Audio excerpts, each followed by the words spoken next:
Hey everyone, welcome. It's Lotus. Thanks for being here and joining me. Thanks for subscribing if you like the content and giving it a like.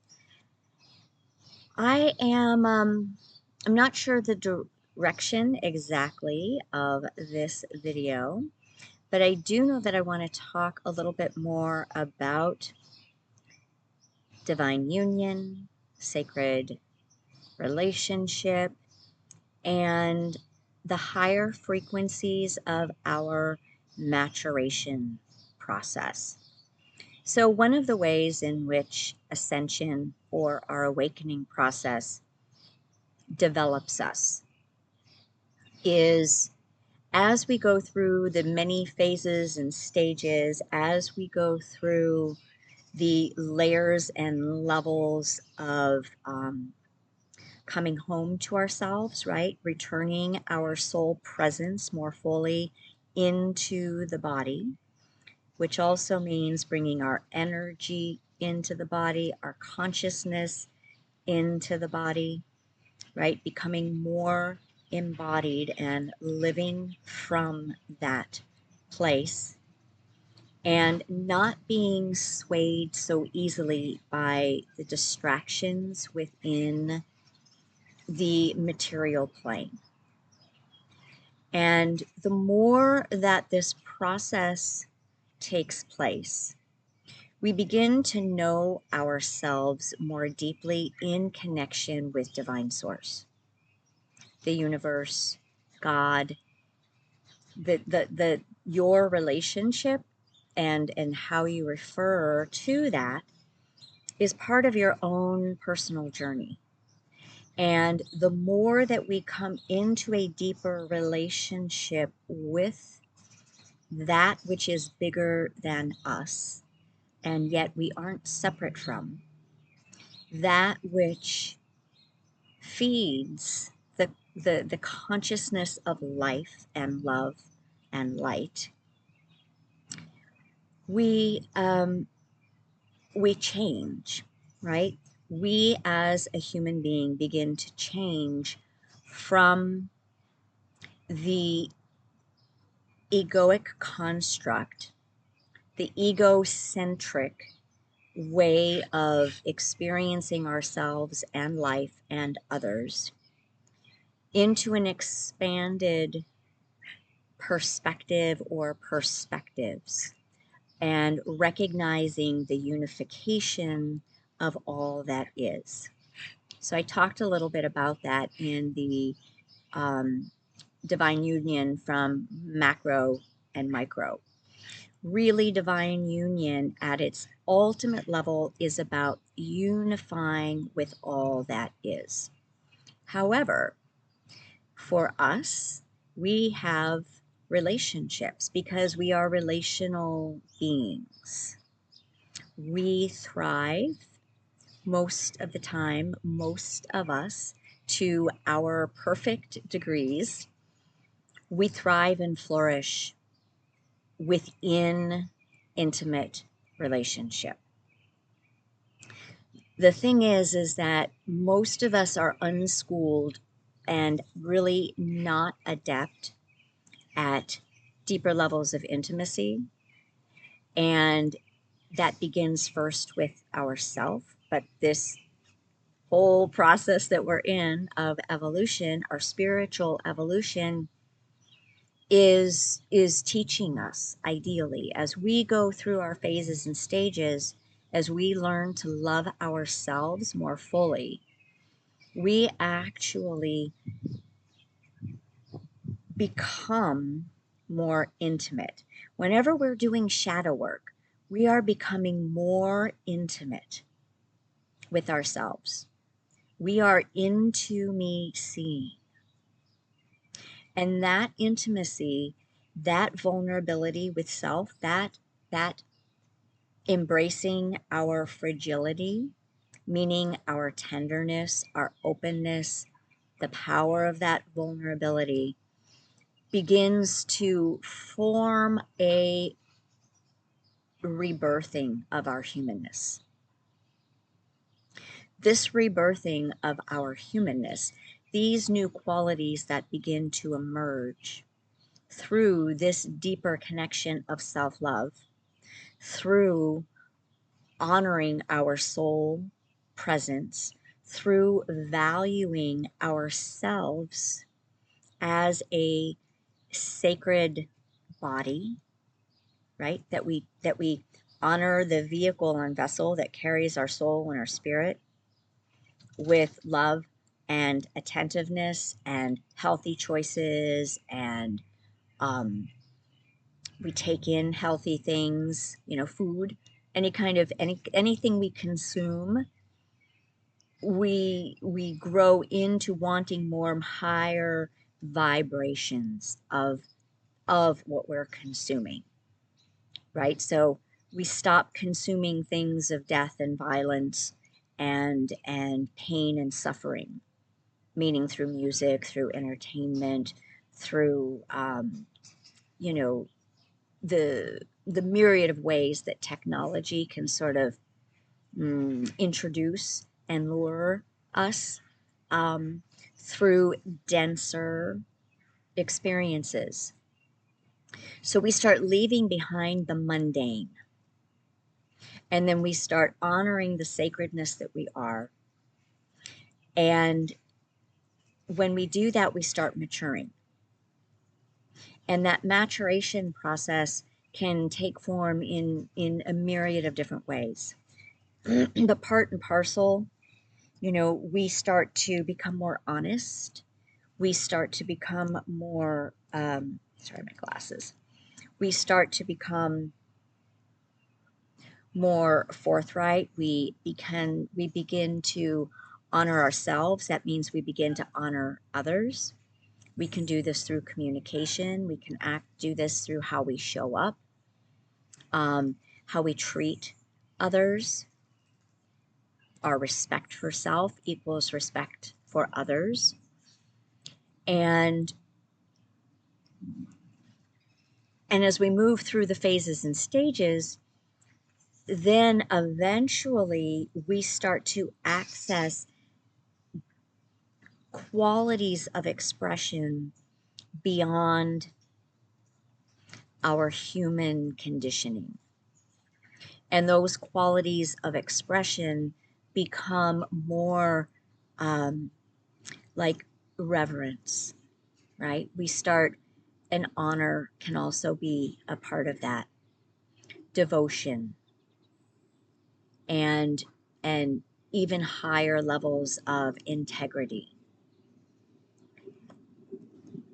We turn the dials up on the frequencies. And as we continue to evolve, then the relationships that we are in naturally evolve. And the more that we hold higher consciousness through the lens of the heart, through the lens of divine love and divine neutrality, where we learn how to move out of judgment. We learn how to move out of reactivity. We learn to move out of the attachments to those things that don't serve us, or ways of blaming and shaming ourselves and others. And instead, we move into more discernment, witnessing, observing, and inquiring, right? Becoming curious, becoming more open to gather more information. And then we begin to also recognize that hurt people, right? Things aren't as much about us, like being done to us, somebody speaking mean to us, and so we, are not acknowledging something about us. And so then from a lower level of development, that triggers our wounding. So then we need to work on the wounding to recognize, oh, it's only feeling about me because that wound is me.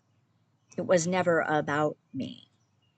Even if somebody forcibly blames or shames, we can take accountability if it's appropriate, but there's still the accountability that's left to the person who is reacting. Now, I'm not talking about big, you know, um, trauma, um, I'm just trying to think of how to say this, because I know in our world today, everything feels very traumatic, and and we want to understand that, and yet recognize that if everything feels very traumatic to us, it's because we have our own buttons that are going off.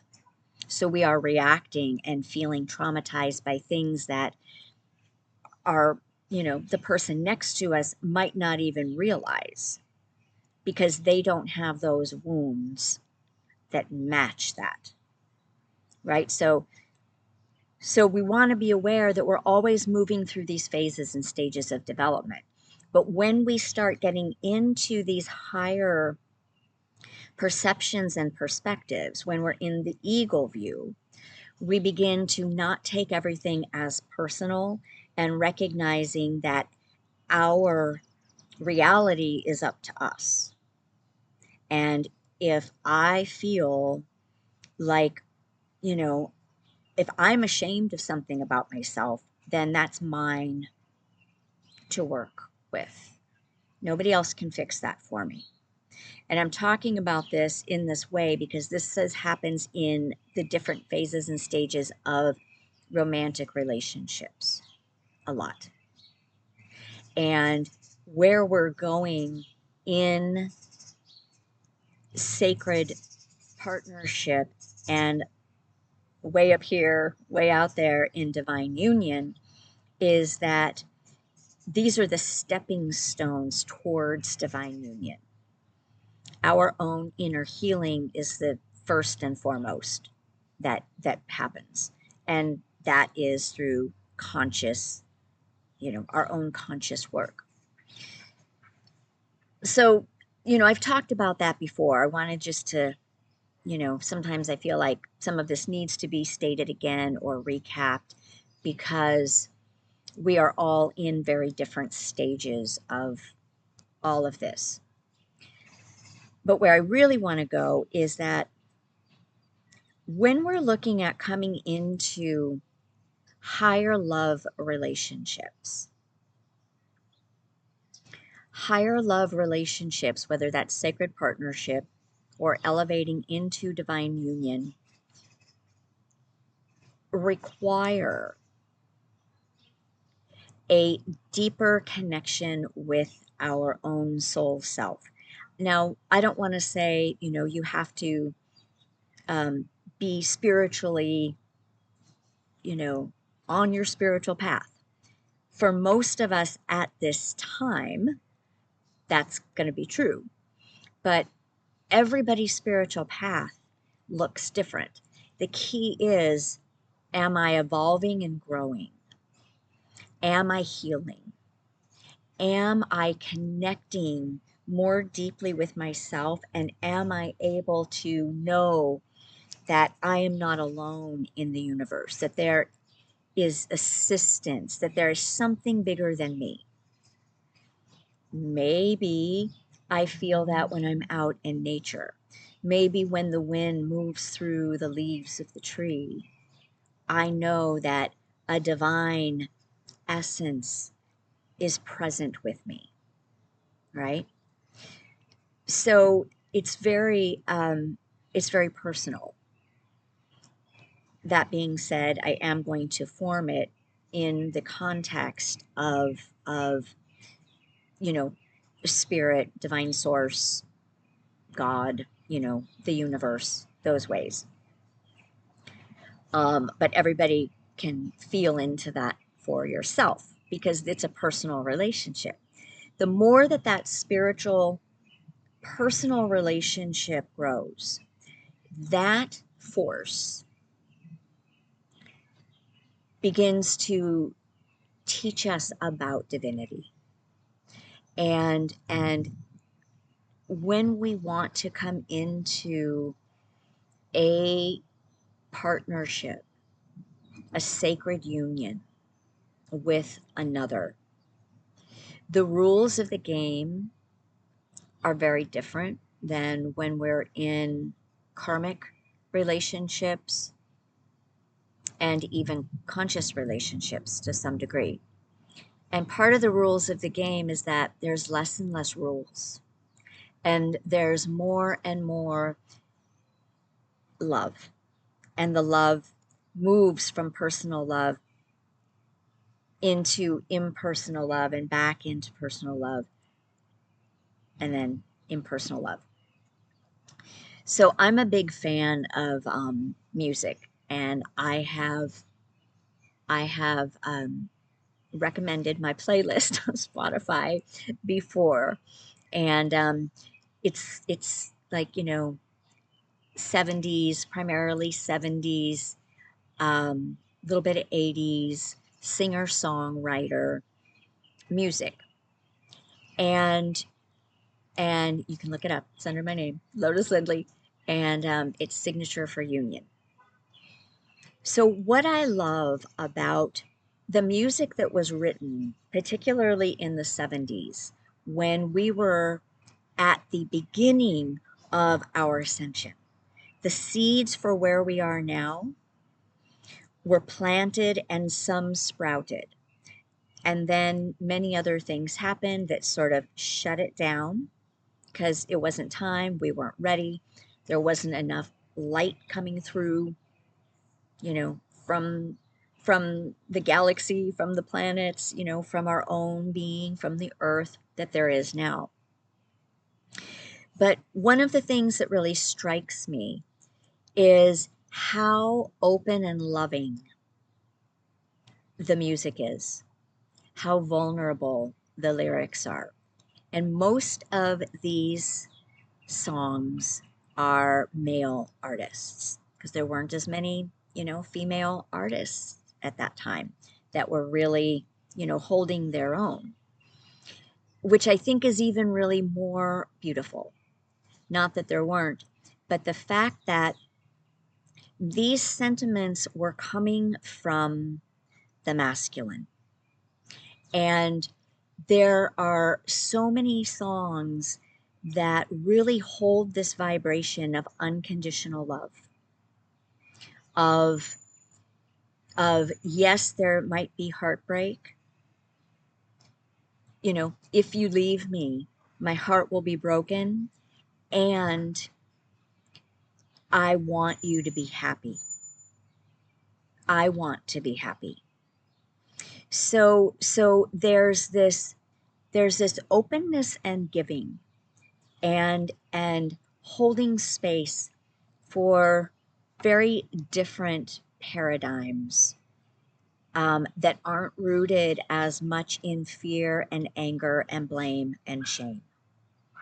Instead, they're rooted in a deep sense of devotion and honor to love.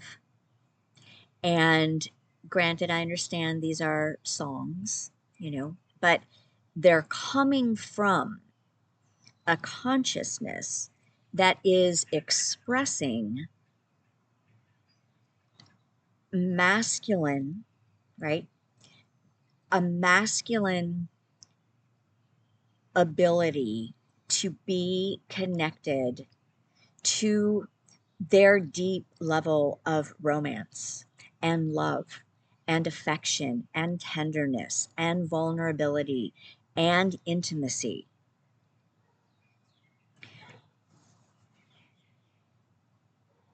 And that was much more prevalent, I think, on our planet, in our culture at that time. It gradually has gotten more and more degraded as the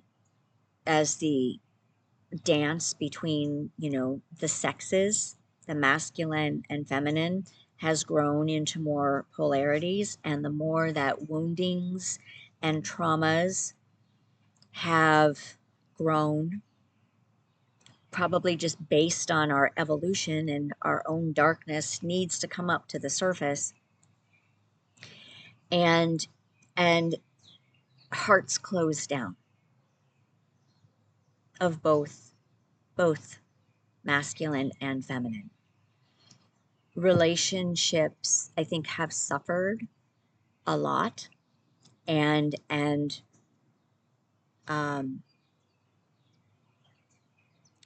the conditioning of our Western society in particular has created great divides, and I believe that these divides have been fed and nurtured and nourished. Our sexuality has become distorted. Our ability to communicate with each other has you know we've kind of fallen, we've kind of regressed because of technology, because of texting, because of us spending so much time with technology and not working on interpersonal skills. This isn't across the board.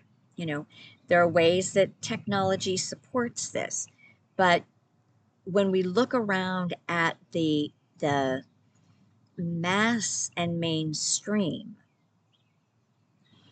there has been like communication breakdowns.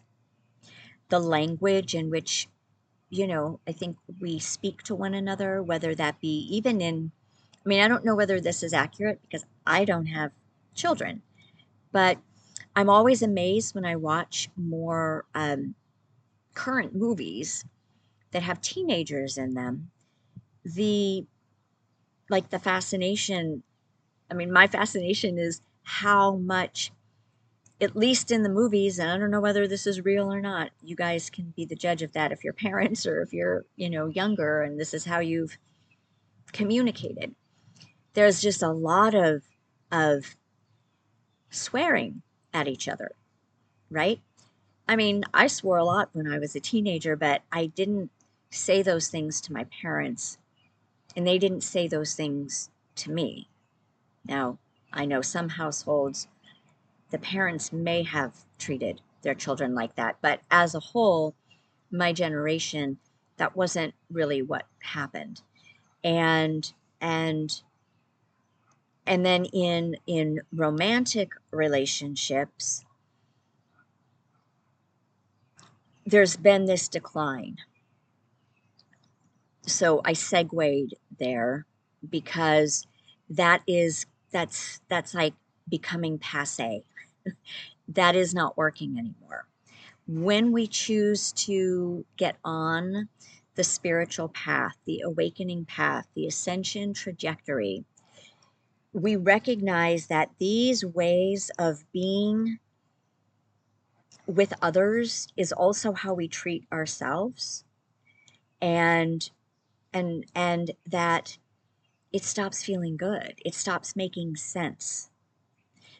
We begin to know and see, like, whoa, that's a really base consciousness. That's a really twisted way of being in any relationship, let alone with people who, you know, we think we love, even, or we know we love, even if, we're challenged at the time.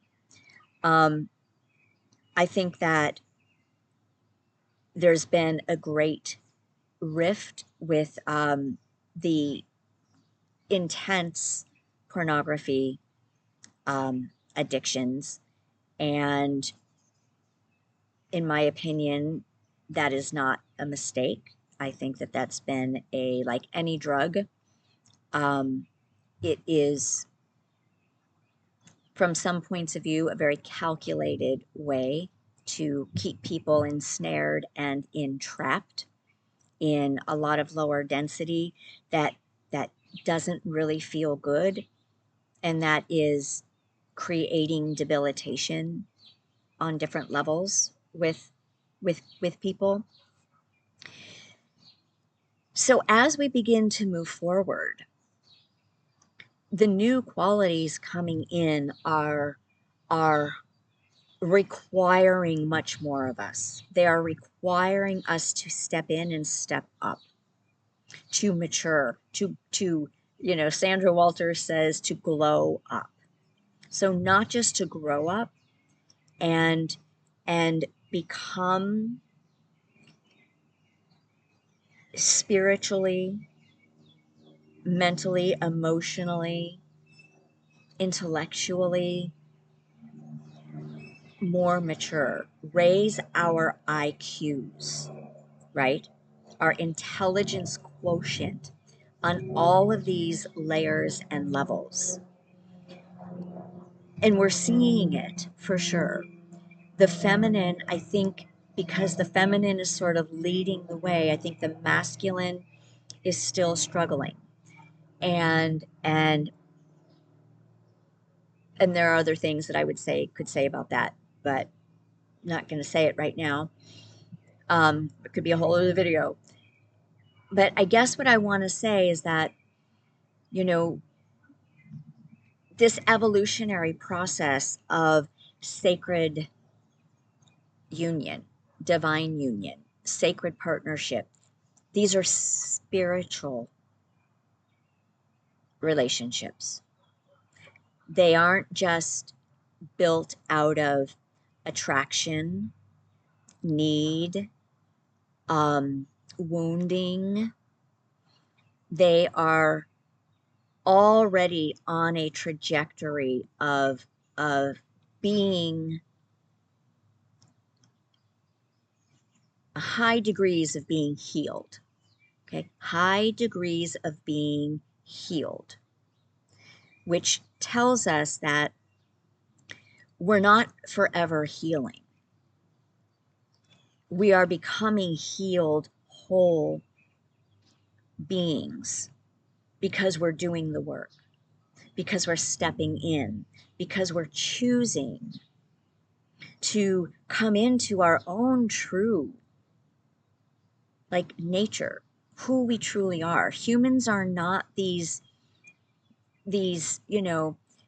ignorant, harming beings. That's not who we are. And I know you know that. But I know it's also hard to look around because depending on, either side of whatever side you're on, doesn't even matter. That's going to be what we're seeing. And that's an illusion. It's false. It's not true. But it's that we have a collective consciousness that is keeping us roped into a very limited expression of who we are. And the new paradigm of divine union is calling us into our divinity, into our God self, right?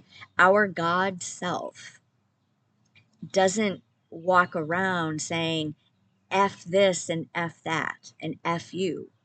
That is not what the God self does. It's not really even what the sacred partnership does. So we're on a trajectory, and I'm going to be doing more videos on this topic. I'm going to be diving more deeply into these dynamics. I would love comments. I would love your experiences, your perspectives, your trajectory of your own personal journey. Because the masculine and feminine coming into reverence and harmony and balance is, believe it or not, one of the prime objectives of the whole ascension. And I talked a little bit about that in that last video on divine union, because everything is part of these polarities. So the more that we're kept divided and at war with one another, and secrecy and lies and debasing and negating and shaming and blaming and all this stuff, trauma bonding and not healing the trauma, which would be karmic relationships, it's going to get more and more uncomfortable. So the invitation that I'm extending is, how do we, as a community, as a collective, right, continue to become clear and use our awareness of this as a vehicle for our own individual healing so that we can heal our relationships across the board, right? Friendships, family relationships, work relationships. But part and parcel with that is truly the relationship of the masculine and feminine. Moving from,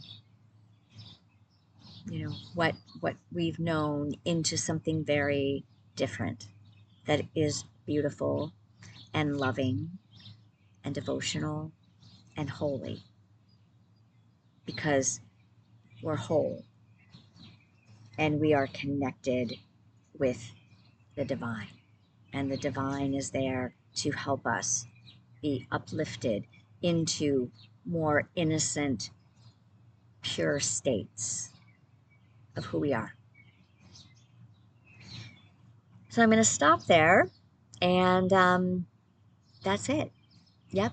If this worked for you, if you're feeling the vibe, yeah, please subscribe so you can stay in the loop if you aren't already, and share your thoughts, your perspectives on this. Inquiring minds definitely want to know.